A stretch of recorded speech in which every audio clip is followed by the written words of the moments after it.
Beetroot আঁকার জন্য প্রথমে একটা সার্কেল এঁকে নিচ্ছি। সার্কেলের নিচের দিকে বিটরুটের গোড়ার অংশ এবং উপরের দিকে পাতার অংশ এঁকে নিচ্ছি।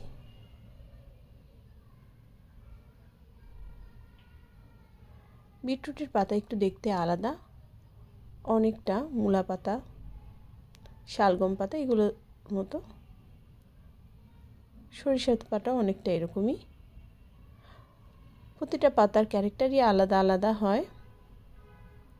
যেমন আম পাতা দেখতে আলাদা, কলা পাতা দেখতে আলাদা, তেমনি বিটরুট পাতাও দেখতে আলাদা। এখন মার্কার দিয়ে আউটলাইন করছি। বিটরুট আঁকা কিন্তু হয়ে গেছে।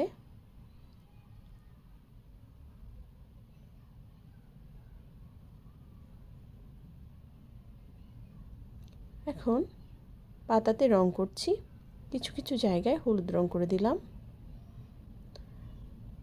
এখন সবুজ রং দিয়ে সব জায়গায়, পাতার সব জায়গায় সবুজ রং করে দিচ্ছি। যেখানে হলুদ করেছিলাম সেখানেও সবুজ রং করে দিচ্ছি।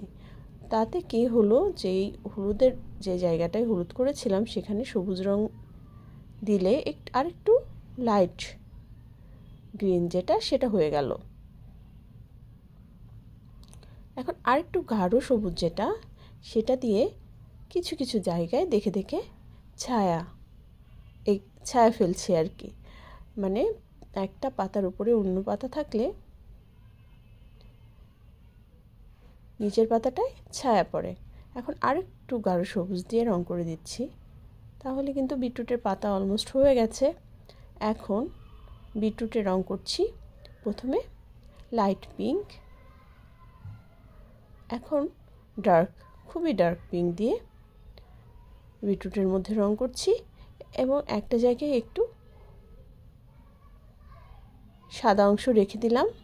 কারণ আপনারা দেখে থাকবেন যে ফলমূল আলোতে রাখলে, ফল বা যে কোনো বিষয়ে আলোতে রাখলে এক পাশে একটু ছায়া পড়ে, এক পাশে আলো পড়ে, সেখানে একটু সাদা সাদা অংশ বা সাদা হয়ে থাকে।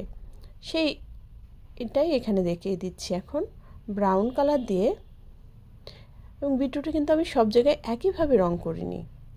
এটা ডাইমেনশন বোঝানোর জন্য কোথাও একটু লাইট আবার কোথাও একটু ডার্ক কালার করেছি। এখন কিছু কিছু জায়গায় কিন্তু আমি ব্রাউনও দিয়ে দিয়েছি। যেমন নিচের দিকে, উপরের দিকে ছায়া পড়েছে সেই জায়গাগুলোতে ব্রাউন দিয়ে দিয়েছি। এখন ব্ল্যাক দিয়েছি কিছু জায়গায়, নিচে ছায়া পড়েছে সেখানে ব্ল্যাক দিয়েছি। এখন ডার্ক ব্লু কালার দিয়ে পাতাতে কিছু কিছু জায়গায় দেখে দেখে এখন একটু রং করে দিচ্ছি। তাহলে কিন্তু আলো ছায়া সহ বিটরুটটা এঁকে রং করা হয়ে গেল।